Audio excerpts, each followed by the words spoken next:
Perkenalkan, nama saya Dentriani Elisma Betty dengan NIM 190701024. Pada kesempatan ini saya akan menjelaskan tentang penyakit malaria. Jadi yang pertama adalah pengertian malaria. Malaria adalah penyakit yang menyerang sel darah merah yang disebabkan oleh parasit Plasmodium yang ditularkan pada manusia melalui gigitan nyamuk Anopheles betina yang sudah terinfeksi. Jadi penyakit malaria ini banyak terjadi di daerah tropis seperti Afrika, Asia Tenggara, Amerika Tengah, dan Amerika Selatan. Jadi penderita malaria ini dapat terinfeksi satu atau lebih dari satu jenis parasit Plasmodium, dan penyakit malaria ini biasanya ditandai dengan gejala demam, menggigil, sakit kepala, mual dan muntah, sakit perut, dan sakit seperti flu. Dan juga setiap jenis malaria ini dapat muncul gejala yang berbeda-beda. Yang kedua adalah etiologi malaria. Jadi organisme penyebab malaria adalah protozoa dari genus Plasmodium, dan terdapat 5 jenis Plasmodium, yaitu Plasmodium vivax, Plasmodium falciparum, Plasmodium malariae, Plasmodium oval, dan Plasmodium knowlesi. Yang ketiga adalah siklus hidup malaria. Jadi siklus hidup parasit Plasmodium ini terjadi di tubuh manusia dan juga nyamuk Anopheles betina. Ada 2 siklus hidup Plasmodium dalam berkembang biak, yaitu aseksual dan juga seksual. Jadi yang pertama adalah siklus hidup Plasmodium di tubuh manusia, yaitu siklus aseksual. Jadi parasit yang masuk ke dalam tubuh manusia melalui gigitan nyamuk Anopheles yang terinfeksi akan menginfeksi sel hati dan akan melakukan replikasi aseksual menjadi skison, dan skison akan pecah dan menghasilkan banyak merozoid, dan biasanya sekitar 2000 sampai 40.000 tergantung dari jenis spesies menjadi matur atau merozoid terjadi sekitar 10 sampai 14 hari sampai beberapa siklus. Merozoid ini selanjutnya akan menyebar ke dalam aliran darah dan akan menginfeksi sel darah merah. Dan pada P. vivax dan P. oval ini tidak semua parasit akan menyebar ke aliran darah, ada yang dorman di hati dan ada pun yang dapat aktif kembali. Yang kedua adalah siklus hidup Plasmodium di tubuh nyamuk atau perkembangbiakan secara seksual. Jadi mikrogamet dan makrogamet ini yang terhisap dari darah manusia yang terinfeksi akan terjadinya perkawinan silang antara jantan dan betina, antara mikrogamet dan makrogamet, di mana akan menjadi zigot, dan zigot akan menembus dinding lambung dan selanjutnya menjadi ookista. Nah, ookista ini yang lelah matur akan pecah menghasilkan ribuan sporozoid baru yang akan menyebar ke seluruh tubuh nyamuk termasuk kelenjar ludah. Dan proses perkembangbiakan dari zigot sampai sporozoid ini membutuhkan waktu sekitar 12 sampai 14 hari, dan ini disebut masa inkubasi ekstrinsik. Yang berikut adalah karakteristik agent atau karakteristik penyebab penyakit malaria, yaitu yang pertama adalah Plasmodium vivax. Jadi Plasmodium vivax ini distribusi geografisnya itu terluas, termasuk yang beriklim dingin dan juga yang beriklim subtropik. Yang kedua adalah Plasmodium falciparum.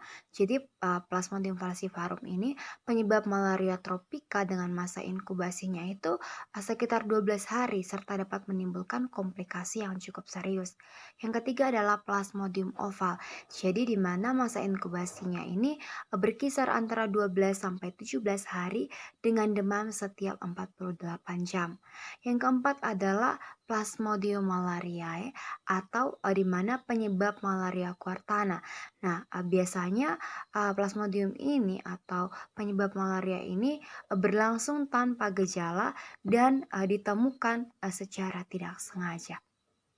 Yang berikut adalah tanda dan gejala dari penyakit malaria. Nah, tanda dan gejalanya ini mungkin tidak asing bagi kita, namun di sini saya akan tetap menjelaskan beberapa poin penting. Nah, tanda dan gejalanya itu seperti demam atau sering merasa menggigil dan juga berkeringat. Nah, yang kedua adalah splenomegaly atau pembesaran pada kelenjar limfa. Nah, tanda dan gejala ini hanya terjadi pada malaria yang kronis. Nah, yang ketiga adalah anemia. Nah, anemia ini atau penurunan kadar hemoglobin darah yang disebabkan akibat penghancuran sel darah merah. Yang berikut adalah data epidemiologis terkait penyakit malaria. Jadi menurut data WHO, sampai saat ini malaria ini masih menjadi masalah kesehatan umum di seluruh dunia. Hingga pada tahun 2015, insiden malaria di seluruh dunia ini diperkirakan mencapai 214 juta kasus, yang dimana telah menyebabkan kematian sekitar 438.000 orang. Nah, sementara di Indonesia sendiri, angka kesakitan malaria sejak tahun 2013 hingga tahun 2016 terus mengalami penurunan, yaitu 1,38 per seribu penduduk pada tahun 2013 menjadi 0,77 per seribu penduduk pada tahun 2016. Nah, menurut Kementerian Kesehatan Republik Indonesia, ada sekitar 10,7 juta penduduk Indonesia tinggal di daerah yang rentan terhadap malaria. Yang berikut adalah rantai penularan dari penyakit malaria. Nah, penyakit malaria ini ditularkan melalui dua cara, yaitu cara yang pertama adalah penularan secara alamiah. Nah, penularan secara alamiah ini adalah infeksi parasit malaria yang dimasukkan oleh nyamuk Anopheles melalui gigitan yang mengandung sporozoid malaria ke dalam tubuh manusia. Dan yang kedua adalah penularan yang tidak alamiah. Nah, penularan tidak alamiah ini adalah penularan malaria bukan melalui gigitan nyamuk Anopheles. Nah, yaitu dibagi atas dua, yaitu malaria bawaan dan juga malaria secara mekanik. Nah, malaria bawaan ini terjadi pada bayi yang baru dilahirkan karena mungkin ibunya menderita malaria sehingga penularan ini melalui tali pusat atau melalui plasenta. Nah, yang kedua adalah secara mekanik. Jadi penularan ini terjadi melalui transfusi darah atau jarum suntik. Yang berikut adalah faktor resiko dari penyakit malaria. Nah, faktor resikonya ini meliputi yang pertama adalah manusia. Nah, manusia ini dibagi dalam beberapa kelompok, yaitu berdasarkan umur, jenis kelamin, dan juga imunitas. Nah, berdasarkan umur berarti anak-anak itu lebih rentan terhadap infeksi malaria. Mengapa? Karena anak yang misalnya kekurangan gizi ataupun juga yang gizinya baik justru lebih sering terkena kejang-kejang dan malaria cerebral dibandingkan dengan anak-anak yang bergizi baik. Sedangkan untuk yang kedua adalah jenis kelamin.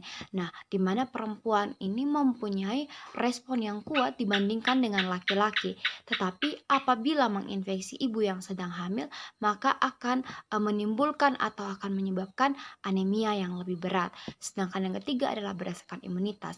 Nah, orang yang pernah terinfeksi malaria sebelumnya itu biasanya terbentuk imunitas dalam tubuhnya terhadap malaria. Demikian juga yang tinggal di daerah endemis yang biasanya mempunyai imunitas alami terhadap penyakit malaria. Yang kedua adalah lingkungan. Nah, lingkungan ini dibagi dalam beberapa kelompok, yaitu suhu udara, kelembaban udara, ketinggian, dan juga angin.